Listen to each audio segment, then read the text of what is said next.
우리 사회를 보면 정말 사회가 참 비정한 사회다. 또 우리 사회에서는 한번 어떤 큰 실수를 하면 정치인이나 연예인들이 다시 재기를 못하더라고요. 그러니까 마약 사범으로 한번 걸렸다? 참 재기가 어려워요. 그러니까 이번에 유아인 씨하고 또 김선균 씨가 이렇게 마약 사범으로 걸려서 검찰에 조사를 받고 있는데 과연 저들이 재기할 수 있을까 참 염려가 되고, 예전에 가수 중에 유승준이라는 가수가 있어요. 그 유승준이라는 가수가 자기 군대 가겠다고 해놓고 미국에 가서 시민권을 땄잖아요. 그것 때문에 입국이 거부됐는데 유승준 씨가 입국 거부된 지가 올해가 21년째래요. 21년째. 그 젊었을 때, 새파랬을 때, 20대 때 실수를 했는데 지금 이 사람이 40이 넘었어요. 근데 입국이 안 돼. 아직도 입국이 안 돼. 야, 그러니 글쎄 뭐 대한민국만 그런 건가, 아니 미국도 그런 건가 모르겠지만은 대한민국이 어떻게 보면 참 이런 거 생각하면 무서워요. 무서워. 만약 하나님이 대한민국 사회의 이 비정함처럼 여러분의 실수에 대해서, 그 한 번의 실수에 대해서 용서가 안 돼. 하나님이 용서가 안 돼. 야, 너 이걸로 끝이다. 나 네 얼굴 볼 일 없어. 이걸로 끝이야. 여러분, 만약 하나님이 그런 하나님이라면 우리가 하나님 믿을 수 있을까요? 하나님 믿을 수 있을까요? 우리는 실수하고 시행착오를 범하며 살아가는 존재인데, 완벽하지도 않은데 이렇게 한 번의 실수로 내 인생이 끝나버린다면 참 우리가 어디에 희망을 두고 살겠습니까? 근데 다행스럽게 성경은요, 하나님이 그런 하나님이 아니야. 대한민국 사회와 같은 그런 하나님이 아니시더라고요. 그래서 우리가 하나님께 소망을 둘 수 있는 거예요. 여러분, 성경을 보면은 아브라함은 믿음의 조상이라고 그러지만은 아브라함도 바람기가 좀 많았어요. 그래서 사라 정실 부인이 있었음에도 불구하고 사라의 몸종 하갈을 취했어. 그래서 하갈을 부인 삼아서 이스마엘이라는 아들을 낳았습니다. 그래서 배다른 자식 간의 갈등을 불러일으키는 원인자가 되어버린 거고, 여러분, 사라가 죽은 후에도 또 구두라라고 하는 또 처와 첩들을 거느린 사람이 아브라함이었어요. 모세는 유대인으로서 자각을 하고 나서 애굽에 종살이하는 자신의 백성들을 불쌍히 여기면서 그 애굽 사람을 쳐 죽이는 살인죄를 저질렀습니다. 여러분, 우리나라에서 살인죄를 저질렀다고 생각해 봐요. 그 사람을 누가 공인으로 지도자로 앞장 세울 수 있겠습니까? 근데 하나님은요, 이 살인죄를 저지른 모세를 위대한 지도자로 삼으셔서 80세에 그를 부르셔서 120살을 살기까지 무려 40년 동안 이스라엘을 통치하도록, 이스라엘의 지도자가 되도록 60만의 지도자로 그를 세우신 걸 봅니다. 자, 사람들은 그 사람이 실수한 것, 잘못한 것, 그 사람의 오점과 허물과 불의한 죄를 기억해요. 그러나 우리 하나님은 항상 믿음 안에서 변화될 가능성을 보고 하나님 우리를 부르시고요, 그 믿음 안에서 변화될 가능성을 보고 우리를 쓰시는 하나님이세요. 그러니 세상의 조건과 다른 거예요. 세상의 형편과 하나님의 마음 씀씀이가 다르신 겁니다.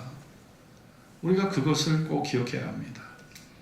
삼손은 소래골짜기에 아름다운 여인 드릴라를 사랑했습니다. 이 여자가 블레셋의 첩자라는 것도 모르고 이 여인을 사랑하다가 여인에게 자기의 머리카락의 비밀을 다 알려버렸어요. 그리고 결국은 머리카락을 다 잘리운 채 힘을 잃어버리고 두 눈이 뽑히고 맷돌을 돌려야 되는 비참한 신세로 그렇게 접어듭니다. 그러나 하나님께서 그를 긍휼히 여기셔서 마지막 순간, 그가 죽는 마지막 순간에 블레셋의 원수들과 함께 장렬한 최후를 보내도록 하나님께서 그에게 마지막 사명을 감당할 기회를 주셨던 걸 보게 됩니다. 여러분, 이것이 하나님의 역사입니다. 다윗은 어떻습니까? 요나는 어떻습니까? 요나는 하나님의 명령 니느웨로 가서 회개의 기도를 외치라. 그러나 니느웨는요, 바로 이스라엘의 원수 나라입니다. 이 원수 나라의 사람들이 복받는다는 것을 이 요나는 원치 않았어요. 그래서 하나님의 명령을 정면으로 그것을 어기고 욥바 항구에 가서 정반대 다시스를 향해 갑니다. 하나님이 그냥 놔두시겠어요? 하나님이 그냥 바다에 대풍을 몰아 불어게 하셔서 태풍으로 이 배가 뒤집힐 정도의 위기에 직면하게 됩니다. 그런데 마침 도대체 이 태풍이 누구 때문이냐?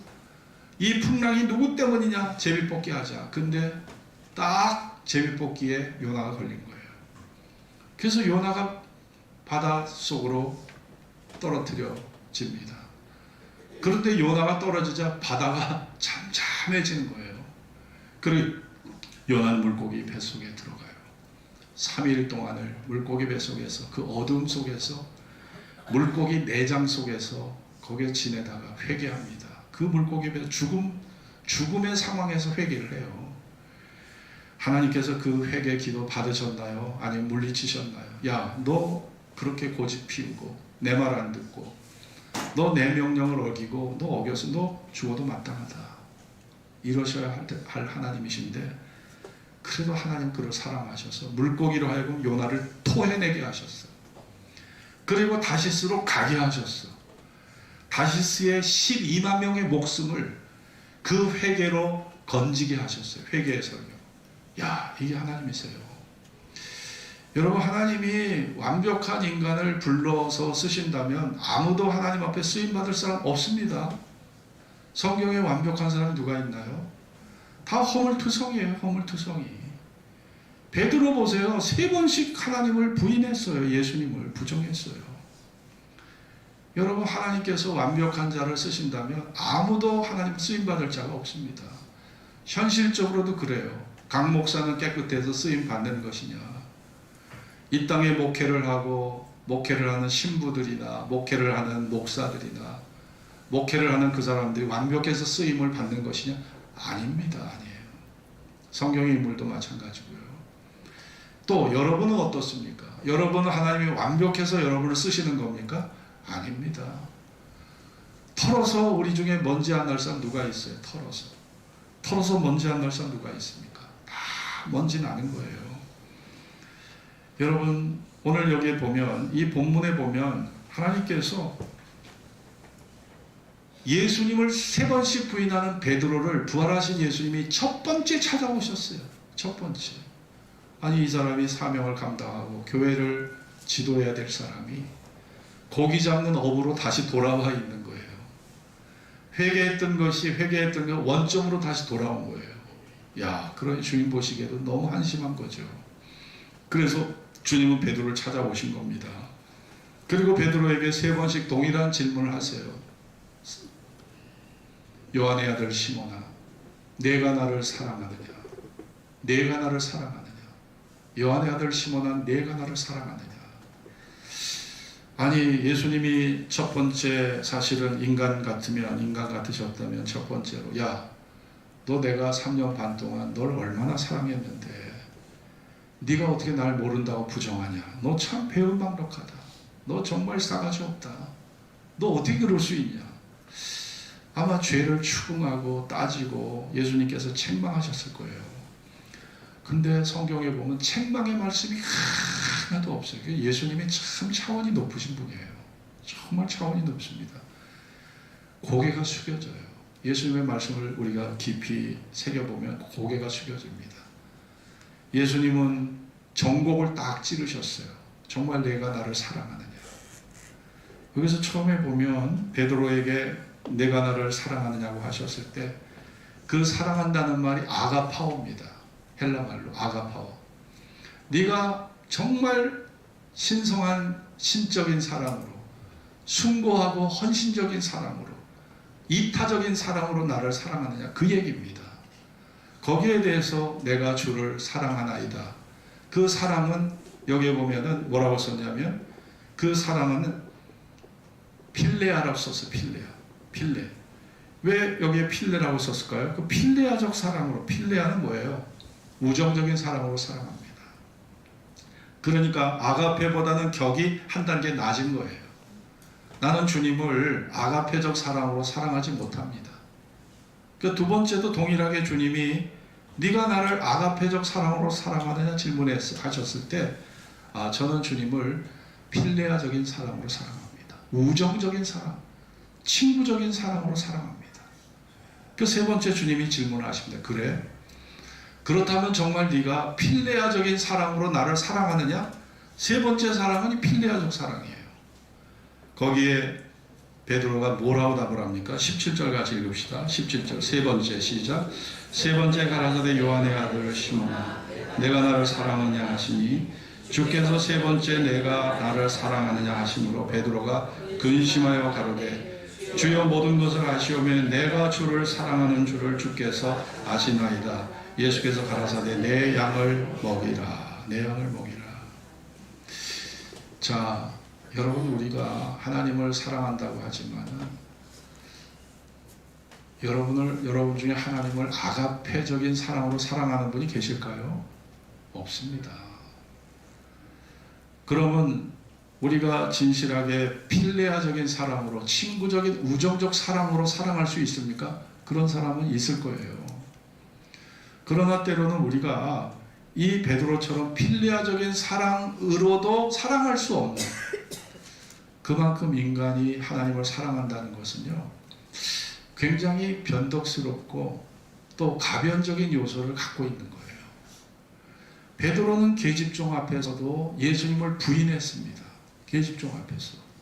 여기에 비사라는 말이 나오는데 이 비사가 뭐냐면 그 예전에는 여자와 어린아이들을 이 유대인들이 좀 사람 취급을 안 했어요. 그래서 비사라는 말을 썼어요. 사람 같지 않은 존재라는 말이에요, 이게. 그러니까 굉장히 안 좋은 말입니다, 이게. 그런데 그런 계집종 앞에서도 예수님을 3번이나 부인했다. 자, 그런데 주님이 이런 사람을 앞장세워서 예루살렘 교회의 담임 목사로 세우신다? 생각해 봐요.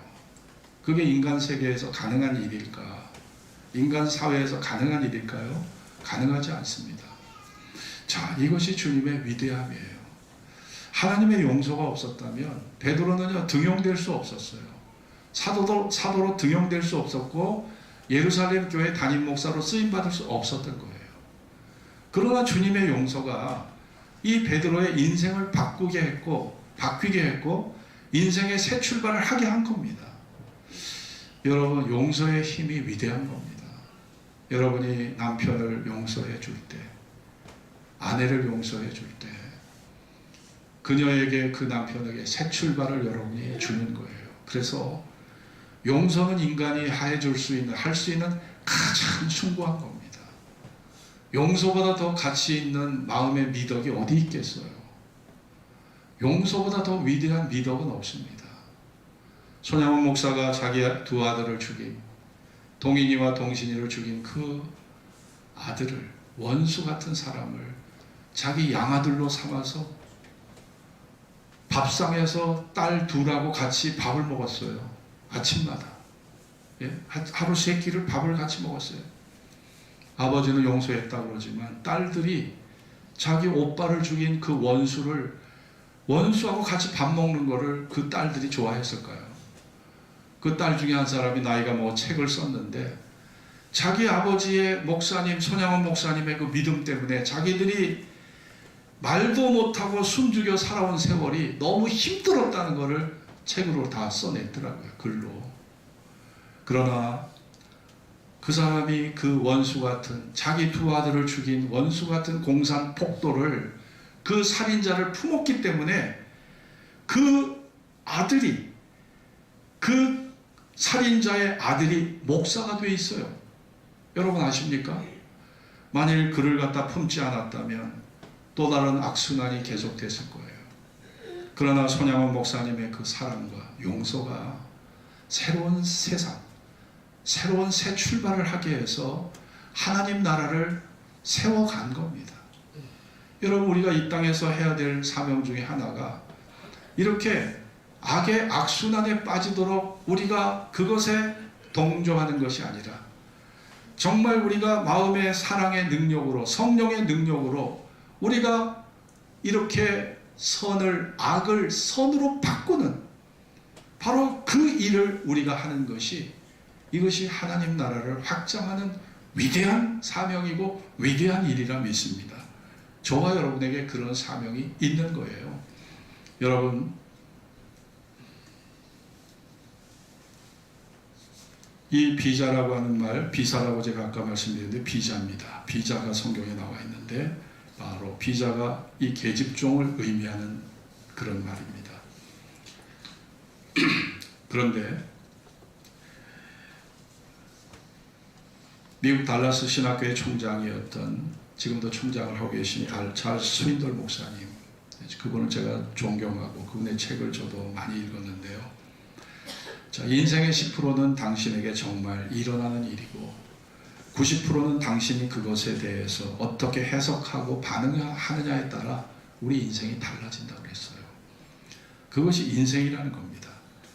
인생을 살면서 가장 중요한 것은 상황이 아니라는 거예요. 그 상황을 어떻게 믿음으로 해석하느냐, 어떻게 믿음으로 반응하느냐에 따라 운명이 달라진다는 겁니다. 우리가 지금 경제적 어려운 위기를 겪고 있습니다. IMF도 겪었지만 이 또 다른 위기가 우리에게 다가오고 있어요. 또 인류에게 내려진 저주, 전쟁, 생각하기도 싫은 그런 것들이 세상에 너무 많습니다. 희망이 보이지 않아요. 그냥 답답해요. 어디에 희망을 두고 살아가야 좋을지 우리가 갈 길을 잃어버렸어요. 나도 모르게 그냥 마음의 방황자가 됐어요. 뚜렷한 목표가 없어요.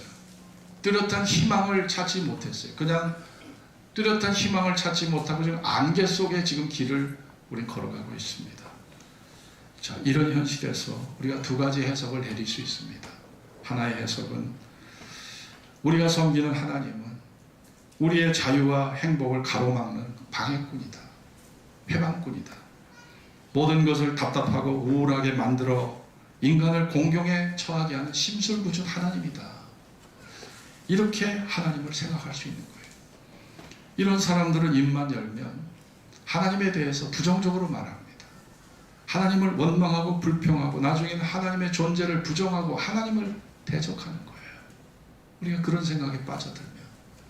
그러나 또 다른 부류의 사람들은 하나님은 인간에게 내려진 재앙, 그것이 자연의 재앙이든 경제적 재앙이든 어리석은 인간의 길을 막으시는 것은 세상의 물질에 속박되고 쾌락과 탐욕에 눈이 어두워 진리를 보지 못하는 인간들에게 위의 것을 바라보게 하시고 영원한 부활의 생명과 영광스러운 나라를 바라보도록 우리의 삶을 멈추게 하시고 뒤를 돌아보게 하시고 위를 바라보게 하시는 바로 그런 깨달음의 은혜가, 그 은혜를 주시기 위해서 우리에게 그런 고난을 주신다고 바라보는 것입니다. 그래서 모든 고난을, 그것을 부정적인 시각으로 보지 않고 그 속에 하나님의 거룩한 뜻이 있다고 보는 거예요. 그런 시각으로 하나님을 바라보면 우리의 상황조차 감사할 수 있는 거예요. 하나님, 제가 어리석은 길을 가지 않도록 저로 하여금 깨닫게 하시고 하나님을 찾도록, 하나님을 의지하도록, 영원한 소망의 목적을 두고 살아가도록 하나님이 나를 이끌어 주시니 감사합니다. 이런 마음으로 우리가 살아갈 수 있다는 겁니다. 여러분 마음의 해석에 따라 내 믿음이 알곡으로 자랄 수 있고요, 내 믿음이 쭉정이의 자리로 떨어질 수도 있는 거예요.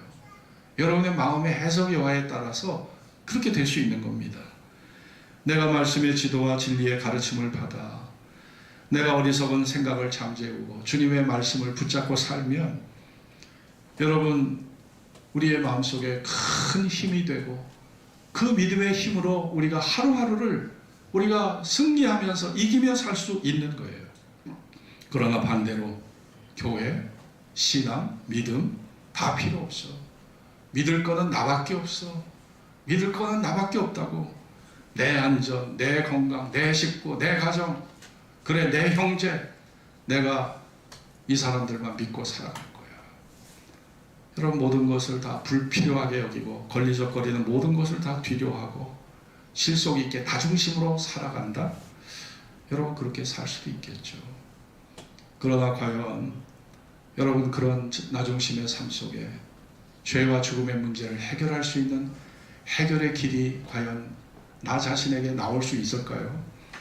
죽음의 두려움을 떨쳐낼 수 있는 그런 자유를 얻을 수 있을까요? 없는 것입니다.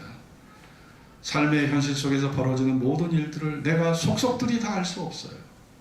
왜 전쟁이 일어나는지, 왜 화재가 발생하는지, 왜 자연재해가 일어나 우리를 괴롭히는지 여러분 다 알 수가 없어요.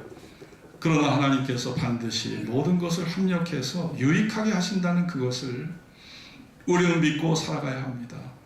하나님의 섭리와 나를 인도하시는 목적은 이 세상에서 부귀영화를 누리게 하시는 게 아니잖아요. 그냥 평안하게 행복하게 잘 살게 하는 것이 아니잖아요. 예수 그리스도를 믿어서 영원 구원 받게 하시는 것이 하나님이 궁극적인 목적이에요. 여러분을 향하신 죄와 죽음에서 자유를 주시고 영원한 심판에서 자유를 주셔서 부활의 생명을 얻게 하시는 것이 하나님의 궁극적인 목적이잖아요. 그 목적을 위해서 세상의 행복은 제한될 수 있는 거예요. 세상의 행복은 제한될 수 있습니다. 하나님이 심술구준 하나님 아니십니다. 제가 얼마 전에 금식을 하다가 저 청송에 그 과수원에 농부들을 여러분을 만났어요. 근데 그분들의 말씀이 한결같이 농사 짓기가 너무 어렵다는 거예요. 봄에는 냉해 피해 입었죠.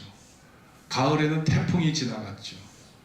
그래서 올해 그 유실수가 50%밖에 작년 대비 50%밖에 달리질 않았대요.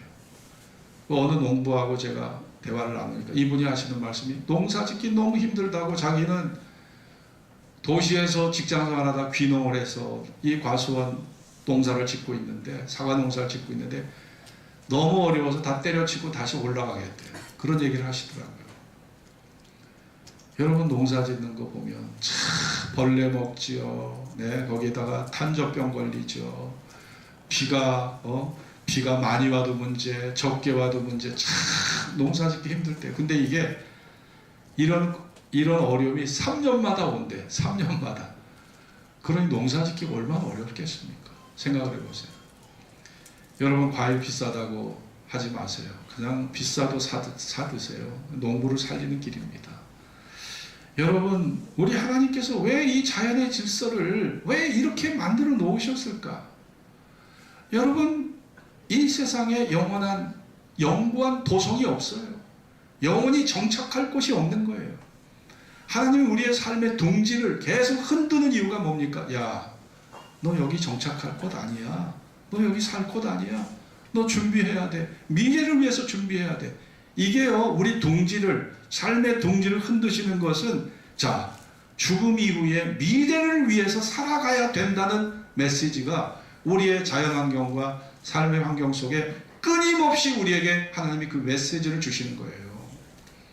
어리석고 우둔하기 때문에 하나님이 그렇게 우리 삶의 둥지를 이렇게 흔들어도 모르고 살아. 여러분, 그 어리석음을 우리가 벗어버려야 됩니다. 하나님께서 심술 부려봐야 하나님이 유익한 게 뭐가 있습니까? 다 여러분을 위해서예요. 다 여러분을 위해서. 여러분의 영혼을 위해서 하나님이 그러시는 거지, 하나님이 심술 부려봐야 하나님한테 유익한 게 뭐 있어요? 아무것도 없어요. 그렇습니다, 여러분. 베드로전서 1장에 보면 예수를 너희가 보지 못하였으나 사랑하는도다. 이제도 보지 못하나 믿고 말할 수 없는 영광스러운 즐거움으로 기뻐하니 믿음의 결국 곧 영혼의 구원을 받음이라. 믿음의 결국이 영혼의 구원을 받는 거예요. 여러분, 세상에 화려하게 살았던 사람, 화려하게 살면서 사람에게 존경과 칭송과 그리고 사람들에게 명예를 얻고 사는 사람도 있어요. 그러나 그들이 이렇게 세상에 탐닉하고 세상에 빠져서 하나님을 모르고 산다면 하나님 보시기에 그들은 버림받은 사람이에요. 하나님 보시기에 버림받은 사람입니다. 하나님 보시기에 그들은요, 멸망의 길로 가는 사람들일 뿐이에요. 그러나 우리 예수 믿는 우리들을 바라볼 때 사람들 보기에는 초라해 보이고 나약해 보이고 그리고 답답해 보이지만 우리가 길과 진리와 생명 되시는 예수, 그 예수를 바라보면서 죽음 후에 하나님이 예비한 그 찬란한 부활의 영광을 바라보며 사는 자들이 세상 사람들 보기에는 어리석게 보일지 몰라도 그들이야말로 참된 영광을 취할 자들이고 영원히 별과 같이 빛날 자들이라 믿습니다. 지금은 우리가 무명한 자 같으나 우리가 유명한 자요, 우리가 아무것도 가지지 못한 자이다, 우리에게 모든 것을 가진 자라고 성경은 말씀하고 있잖아요. 우리가 지금은 무명해요. 그러나 여러분과 저는 천사와 하나님 앞에 유명한 자들입니다. 아무것도 없는 자 같으나 여러분은 모든 것을 가진 자들이에요.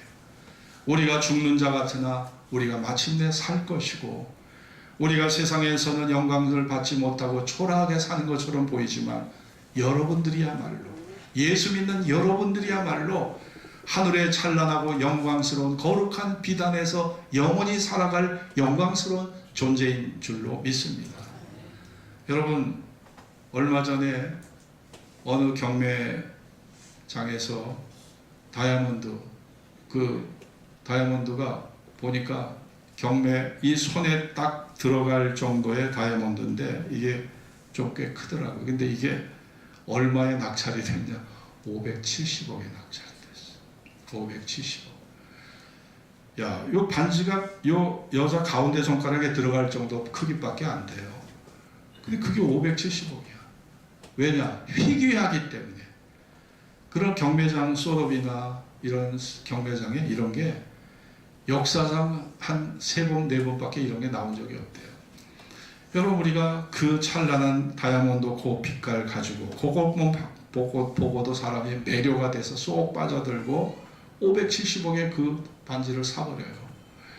여러분, 근데 하늘에 보세요. 하늘에 하나님 예비한 우리 집이 황금길에 12 진주문에, 여러분 보세요. 녹보석과 홍보석과 온갖 보석으로 꾸며진 집을 계시록은 말씀하고 있잖아요. 우리는 지금 땅에 있는 것만 보이지 하늘에 하나님이 나를 위해 예비한 그 집을 모르기 때문에, 그 집이 상상이 안 가기 때문에 우리가 땅에 집착을 하는 거예요. 여러분, 꿈에라도 천국의 영광을 보고 하나님이 나를 위해 예비한 아름다운 집을 내가 볼 수만 있다면 여러분의 시각이 달라지고 삶의 방향이 달라지고 여러분의 인생의 목적이 달라질 거예요. 그러나 우리는 아직 그 나라에 대한 경험이 불충분하기 때문에 우리가 땅에 집착할 수밖에 없는데, 우리가 정말 진리를 위해 사는 자들에게 마침내 그 위대한 영광, 찬란하고 거룩한 영광이 우리의 것이 된다는 이 믿음의 소망을 가지고 우리는 하루하루 살아가야 될 줄로 믿습니다. 우리가 2023년도 살면서 마음으로 하나님을 때로는 부정하고 입술로 하나님을 부정하고 또 행동으로 하나님을 대적한 일들이 있었을 거예요. 여러분, 우리가 베드로처럼 배은망덕한 죄를 짓고 살았던 우리들입니다.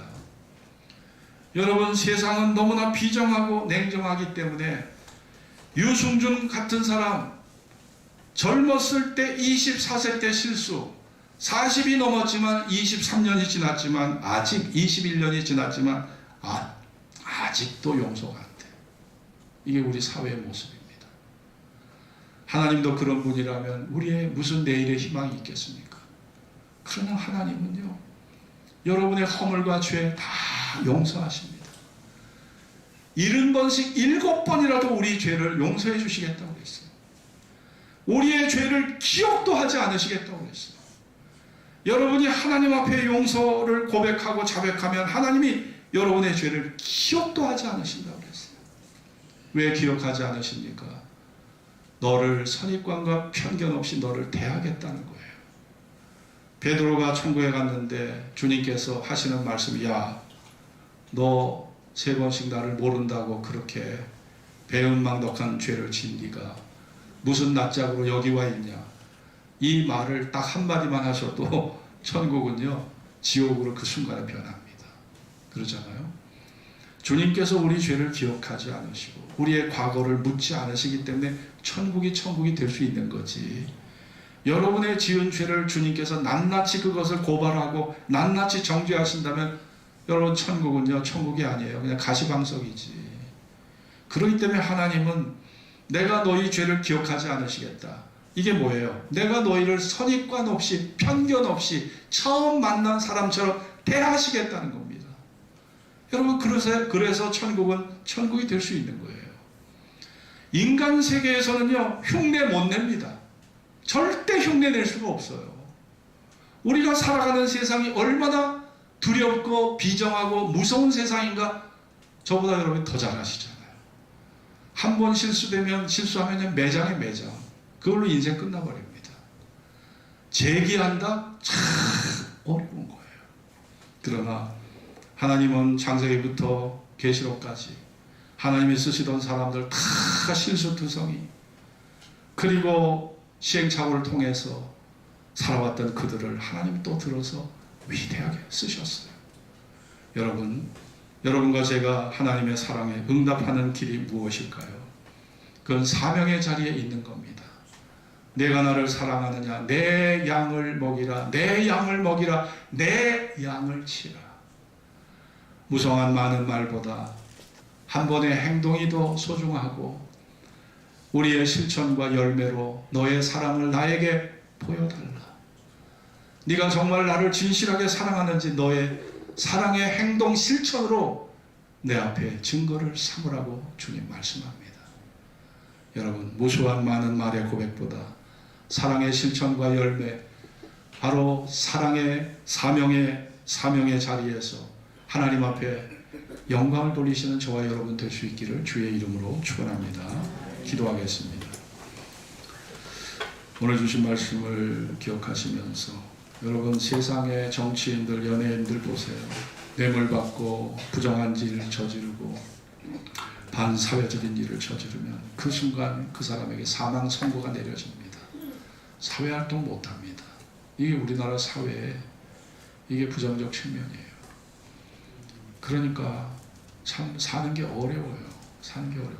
정과 기록 이게 제일 지우고 싶은 거예요. 인간에게 있는 정과 기록.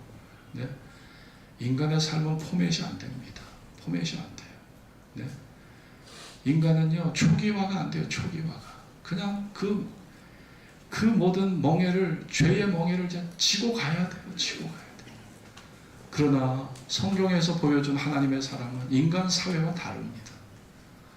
살인자 모세도 사용하셨어요. 네? 그리고 신앙의 배반자 베드로도 사용하셨어요. 그것이 하나님의 사랑입니다. 여러분 정말 2023년 하나님을 얼마나 사랑하셨습니까? 얼마나 여러분 마음을 다해서 아가페적 사랑으로 사랑하셨나요? 아니면 필레아적인 사랑으로 사랑해 오셨나요? 그러나 그 필레아 사랑조차도 우리는 하나님 앞에 나타내지 못했을 때가 많았습니다. 여러분의 하나님 사랑에 대한 응답은 우리가 사명의 자리에 머무는 것입니다. 예배의 자리, 믿음의 자리에 머무는 것, 그것이 하나님을 사랑하는 증표입니다. 이 믿음의 증표가 여러분들에게 있어지기를 바랍니다. 다 잡심으로 기도하겠습니다.